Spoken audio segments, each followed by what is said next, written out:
ጁን 22 የዕለቱ መልእክት ርዕስ የወንጌል አጋርነት። ነገር ግን አሁን ከጊዜ በኋላ ስለ እኔ እንደገና ልታስቡ ስለጀመራችሁ በጌታ እጅግ ደስ ይለኛል። ጊዜ አጣችሁ እንጂ ማሰብስ ታስቡ ነበር። ፊልጵስዩስ ምዕራፍ 4 ቁጥር 10። የእግዚአብሔር መንግስት ወንጌል እንዲሮጥ ለወንጌል አገልጋዮች የገንዘብ ድጋፍን በማድረግ የመጀመሪያይቱ አብያተ ክርስቲያናት ተጠቃሾች ናቸው። ይህ የልግስና አገልግሎታቸውን አጠናክረው እንዲቀጥሉ በተለያየ ጊዜያት አቅጣጫ ተሰጥቷቸዋል። እነርሱም እንደ አቅማቸውና ከአቅማቸው ባለፈ መልኩ ለወንጌል መስፋት የሚችሉትን እገዛ አድርገዋል። እኛም ባለንበት ዘመን ይህ አብሮ ተያይዞ ወንጌልን የማሮጥ ሥራ ተጠናክሮ መቀጠል ይኖርበታል።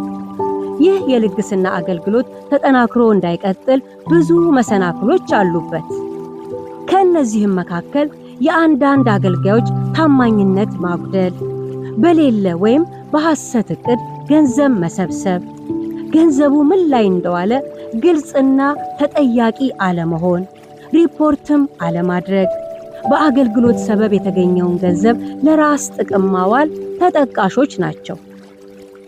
እነዚህን ጤናማ ያልሆኑ ነገሮች የተመለከቱ ለጋሾች የተወሰኑ አገልጋዮች በተሳሳቱት ሁሉንም አገልጋዮች በአንድ አይን መፈረጅ አይገባቸውም።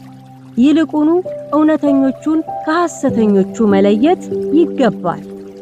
ከአጋሮች ወይም ከለጋሾችም የሚጠበቀውን ነገር ማንሳት ያስፈልጋል። እገዛችን ወቅታዊ ሳይሆን ዘለቄታ ያለው ቢሆን፣ ለታይታ ሳይሆን ለእግዚአብሔር ክብርና ለወንጌል መስፋት የሚፈልግ ልብ በመያዝ እኛም መስጠት የቻልነው ስለተሰጠን እንደሆነ በማወቅ ትሁታን መሆን፣ በስጦታ አማካኝነት አገልግሎትን ወይም ቤተክርስቲያንን በራስ መንገድ ለመዘወር የሚደረግ ጥረት አለማድረግ መልካም ነው። አገልጋዮችም ሁሉን ለጋሾች በአንድ ቋት ውስጥ አስገብቶ መፈረጅን እናስተካክል።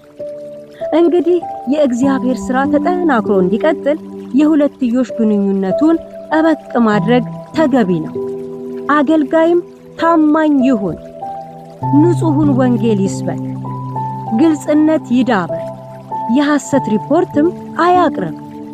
ለጋሾችም ከእውነተኞቹ ጋር ይቁሙ፣ አይሰልቹም። በእንደዚህ አይነት ሕያው ቅብብሎሽ የክርስቶስ ወንጌል ለፍጥረት ሁሉ ይሰበክ፣ አይቋረጥ።